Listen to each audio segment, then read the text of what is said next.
not only you're getting this info, but everybody who works for me, hopefully they're learning stuff too. So here's what, did nobody say? Herman, you've had a business plan. Okay, Herman's had a business plan. Zach's actually writing a movie. So a movie, you write out the script, you write the whole thing. That's somewhat like a plan. So here's the components, and this is actually interesting, Zach. You would like this book.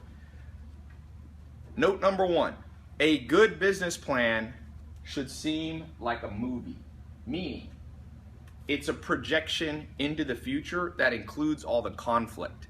So a good movie has, I just saw Jurassic World. I wouldn't necessarily say it's the world's greatest movie, but it has the elements of the initial idea, there's gonna be dinosaurs on an island, then it has like this little side story of the family and all that, and then it progresses into the conflict, what they thought was gonna happen, everything was gonna go great, the dinosaur gets out, I hope it isn't a spoiler alert, and you go through the movie. That's how your business plan should be. Most people write a business plan and it's just like, here's my idea.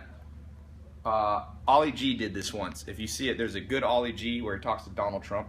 It's a funny show, but he basically goes in and he projects. He says, I have an idea for an ice cream glove, and he goes, this is how much money it's gonna make.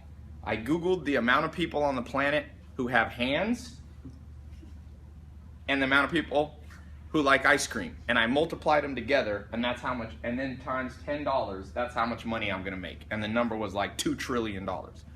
And that's the element of a very bad business plan, because that's not how a movie goes. A movie is good, bad, conflict, how you resolve the conflict. So your business plan needs to include all of those things, not just the best case scenario. You wouldn't want to, if you went in and saw Jurassic World and you sat down and the movie's like, they made a park with dinosaurs, then the whole movie, everything goes great. No one would pay for that movie because it's fake. You have to be real. So that's number 1. The number 2 thing is that a good business plan comprises 4 main elements you have to always have in it. And by the way, we already have a business, so you guys are working in some of my businesses. Every time we come up with a new idea, you should also make a plan. So a plan isn't always just for a brand new thing. It can be, they call those intercompany plans, not just, a brand new from scratch business. So here's the 4 elements that your plan should have.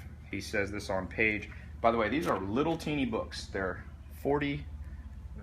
60 pages of little pages here that Harvard puts out. And so you have no excuse not to be able to read one of these a day. And there's about 30 of them. Harvard actually sends them to me. They sent me a whole stack because I sell a lot of them for them. So the 4 things that you must have in your business plan. The people, okay?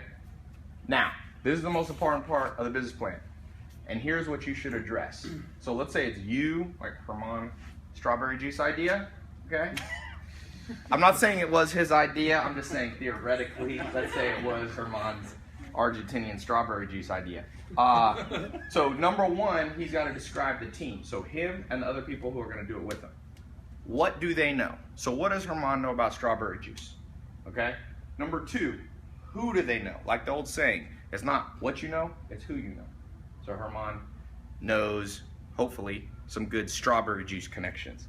Number 3, how well are you known? Is Herman already a player in the juice world?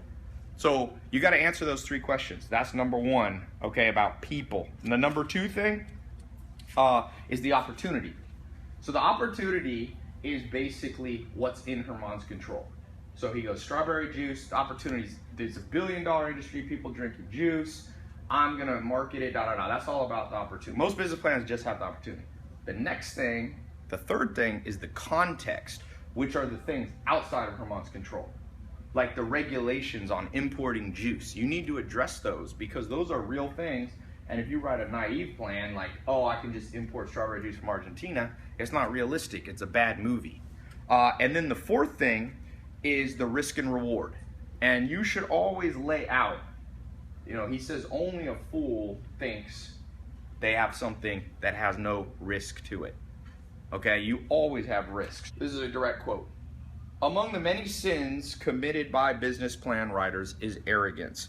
In today's economy, few ideas are truly proprietary. So that means for Herman to think that he's the first person that's thought of strawberry juice is very low odds. What's probably happened is somebody's tried to import strawberry juice and fallen on their face and gone bankrupt. So if Herman's arrogant, he won't look into why it failed in the past. If you think you're the first one who had the idea for Instagram or a movie or Snapchat or whatever, probably before Kevin Systrom started Instagram, there was 4 other people trying it. You must be humble enough to go, why were other people not able to pull it off? Okay? So remember that. Make a plan and stick to a plan, but make a good plan. It's not just an idea, it's a strategy. He says that a good business plan does not need to be this thick. In fact, he says a good business plan should be a very, very thin sheet, handful of papers, okay? You can always expand it later. So I hope whatever venture you're trying to do, trying to make a lot of money, $1 million, $1 billion, or maybe even just $100,000 a year to be financially independent, that you will do it humbly. You'll think through all the characteristics, and it'll be a well laid out movie, including all the good, the bad, and how you'll react to the bad to solve it, okay? So that's today's book of the day. Check it out on